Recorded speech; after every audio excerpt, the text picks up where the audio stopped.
नमस्कार। चलिए आज एक ऐसे पावरफुल सिग्नल को डिकोड करते हैं जो मार्केट की कहानी को पढ़ने में हमारी मदद कर सकता है। अच्छा, तो इसमें थोड़ा गहराई से चलते हैं। देखिए, हर चार्ट अपने उतार चढ़ाव के साथ असल में बायर्स और सेलर्स के बीच की एक लड़ाई की कहानी सुना रहा होता है। लेकिन सवाल यह है कि उस कहानी में आने वाले टर्निंग पॉइंट को, उस मोड़ को आखिर पढ़ा कैसे जाए, यही तो सबसे जरूरी है। और इसके लिए ट्रेडर्स कुछ खास सुरागों की तलाश में रहते हैं। तो इन्हीं खास सुरागों में से एक जो सबसे आम और पावरफुल माना जाता है वो है एक दो कैंडल वाला पैटर्न। इसे कहते हैं इंगल्फिंग पैटर्न। और जैसा कि नाम से ही लग रहा है, ये एक संभावित ट्रेंड रिवर्सल यानी पलटाव का सिग्नल देता है। तो ये बनता कब है? ये बनता है एक सेल ऑफ के दौर के बाद। और ये हमें बताता है कि अरे, अब अचानक से बायर्स ने कंट्रोल ले लिया है और हो सकता है यहां से एक नया अपवर्ड ट्रेंड शुरू हो जाए।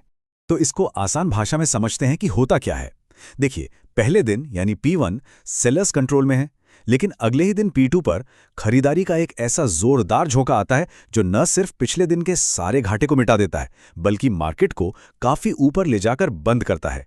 तो ये पैटर्न असल में एक जबरदस्त साइकोलॉजिकल शिफ्ट को दिखाता है। मान लीजिए कि बुल्स ने एकदम से पावरफुल टेक ओवर कर लिया है, एक ऐसा पलटवार जिसने बेयर्स के कॉन्फिडेंस को हिलाकर रख दिया है। चलिए अब इसका उल्टा देखते हैं, क्योंकि इससे हमारी समझ और भी बेहतर होगी। कहते हैं ना, हर हीरो का एक विलेन होता है। बिल्कुल वैसे ही बुलिश एंड गल्फिंग पैटर्न का भी एक बेरिश जुड़वा है। ये, जैसा कि मैंने कहा, बिल्कुल उसकी मिरर इमेज है।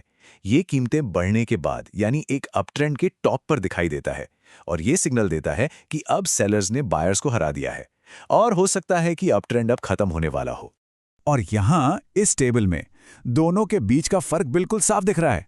देखिए, कोर कॉन्सेप्ट एकदम सेम है, पावर का कंप्लीट रिवर्सल, लेकिन कॉन्टेक्स्ट यानी मौका और डायरेक्शन यानी दिशा बिल्कुल ऑपोजिट हैं। तो ठीक है, पैटर्न को पहचानना तो पहला स्टेप हो गया, लेकिन सबसे जरूरी सवाल तो अब आता है कि इस पर एक्ट कैसे किया जाए, इस पर ट्रेड कैसे करें। देखिए, इसके लिए एक स्ट्रक्चर्ड अप्रोच, एक प्लान होना बहुत जरूरी है। इसकी शुरुआत होती है ट्रेंड को कंफर्म करने से और ये खत्म होता है रिस्क और प्रॉफिट दोनों के लिए एक क्लियर कट प्लान के साथ। तो ट्रेड में एंटर कब करना है, यह अक्सर रिस्क लेने की कैपेसिटी पे डिपेंड करता है। कुछ एग्रेसिव ट्रेडर्स होते हैं जो P2 कैंडल के क्लोज होते ही ट्रेड ले लेते हैं, मतलब पैटर्न बना और उन्होंने एक्शन ले लिया।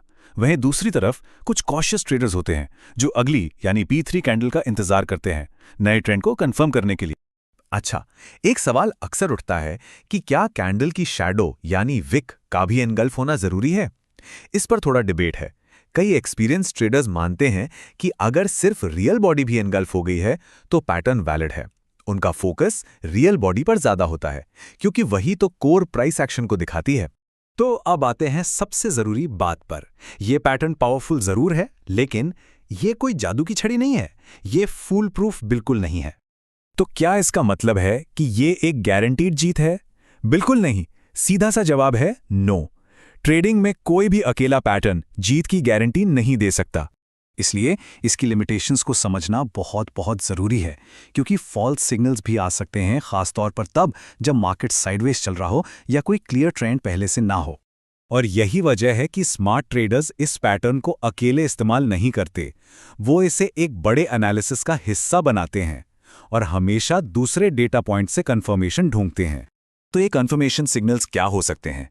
जैसे कि अगर एनगल्फिंग कैंडल के दिन ट्रेडिंग वॉल्यूम में एक बड़ा उछाल आए तो ये सिग्नल को और मजबूत बनाता है, या फिर अगर RSI जैसे इंडिकेटर से कंफर्मेशन मिले, या फिर अगर ये पैटर्न किसी इंपॉर्टेंट सपोर्ट या रेजिस्टेंस लेवल पर बने। ऐसे फैक्टर्स एक सक्सेसफुल ट्रेड की प्रोबेबिलिटी को काफी ज्यादा बढ़ा देते। असल में कुछ सोर्सेस के मुताबिक जब इन जरूरी कंफर्मिंग फैक्टर्स के साथ इस पैटर्न को यूज किया जाता है तो इसकी सक्सेस रेट करीब करीब 60 से 70% तक हो सकती है। ये काफी सिग्निफिकेंट है।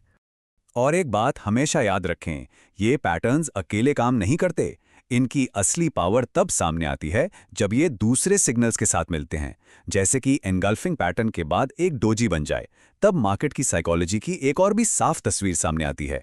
तो एनगल्फिंग पैटर्न मार्केट की कहानी का सिर्फ एक चैप्टर है, लेकिन इस चैप्टर को पढ़ना सीखना मार्केट के इस हमेशा बदलते नैरेटिव को समझने के लिए एक बहुत जरूरी स्किल है। तो सवाल यही है कि आज मार्केट कौन सी कहानी सुना रहा है?